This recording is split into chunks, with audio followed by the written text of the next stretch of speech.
Welcome to Relationships at Work, the guide for emerging leaders to create a workplace we love. I'm your host, Russel Lolacher. I'm a communications and leadership nerd with a couple of decades of experience and a heap of curiosity on how we can all lead and work together to improve the employee experience for ourselves and those we're in charge of. This show is a great resource to help all of us with that. Every week on the show, I talk with a local or global leader on topics that are there to help us to improve the workplace. We've tackled negativity, reimagining leadership, imposter syndrome, diversity, empathy, activism, communication, burnout, mental health, so many topics, much more than that even. And now, as an added bonus, I'll be sharing an additional episode every week pulled from the pages of our weekly Raw Notes, which you can still subscribe to. It's just a quick, valuable bit of information on top of our regular show. So for our very first Raw Note that I'm passing along to you, do you know your demotivation strategy? According to a Gallup poll conducted back in 2021, only 36% of U.S. employees are engaged in their jobs, 14% actively disengaged. So that's a big gap. In the middle of that, there is a 50% that are not engaged in their work or just partially engaged, which can lead to so many bad things like job performance, productivity, just overall well-being.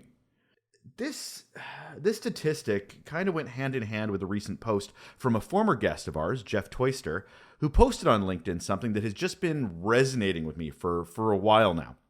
I had to share it. He wrote that if you hired right, your employees started with plenty of motivation, but something happened along the way.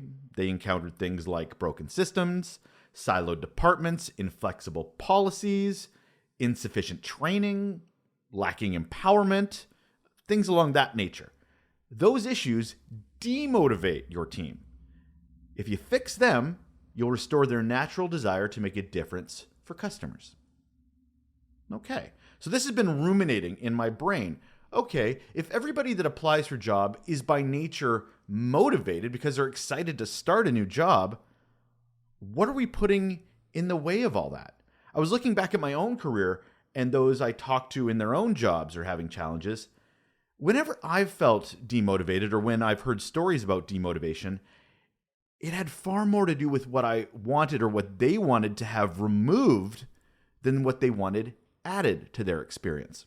For example, seeing someone at work get promoted or rewarded when everyone knows they're horrible to other people, they cause stress in everyone around them and trigger horrible burnout in their staff. So as an employee, you're seeing bad leadership, you're seeing bad behavior be rewarded, not reinforcing the values that we propose in the organization, but rather elevating this bad behavior. So as an employee, why would I be motivated to work harder or try harder when we see this person and we're like, that's not me. I'm never going to be that person, nor do I want to ever be that person. So why even try? Demotivation. And the thing is, many organizations, they talk about those engagement strategies for their employees. But what if we actively addressed our passive, unintended demotivation strategies?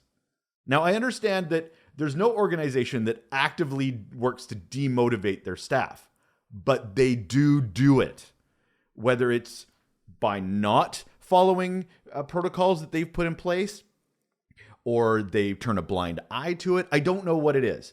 But demotivation is, I think, way worse and much more important to address than engagement strategies. And these demotivation strategies quickly fall under umbrellas. Things like, it's not a priority right now, it's always been done like this, or we're too busy right now, we don't have the resources to do this. HR teams are tasked with coming up with a plan to get engagement metrics up, but when you see challenges like this, you're just being set up to fail. So what are these demotivating areas? Okay, so 1, lack of recognition and appreciation. When an employee feels that their efforts are not being recognized or appreciated, they become demotivated. This can happen when managers fail to acknowledge their contributions or give credit where it's due.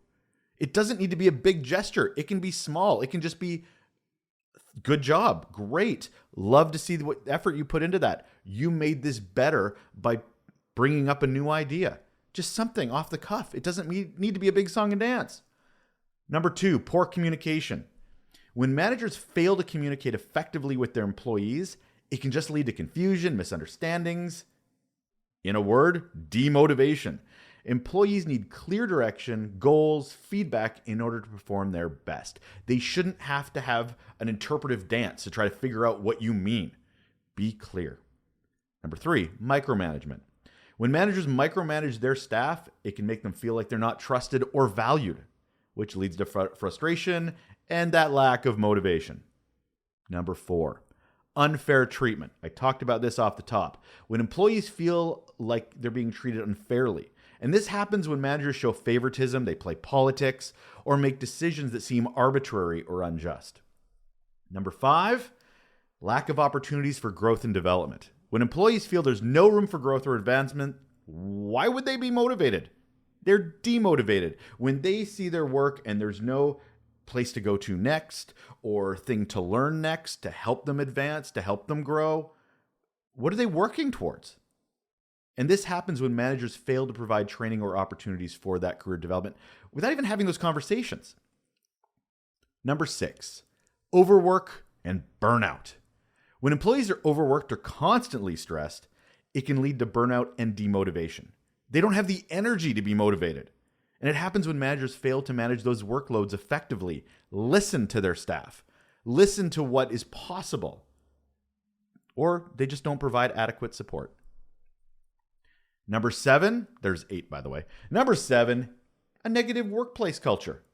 When that culture is toxic or negative, it's ripe for demotivation. This can happen when there's a lack of trust, respect, teamwork among colleagues, or the company just has a poor reputation. And last but not least, bad processes. When an organization has a way of doing things that could be improved, either by tweaking or replacing, but management and leadership just doesn't want to because reasons. We've always done it like this before. I don't want change, blah, blah, blah. So employees keep doing a thing they know is inefficient or at least not effective. And they know it can be done better, but they're not allowed to. Demotivation. What if we listened?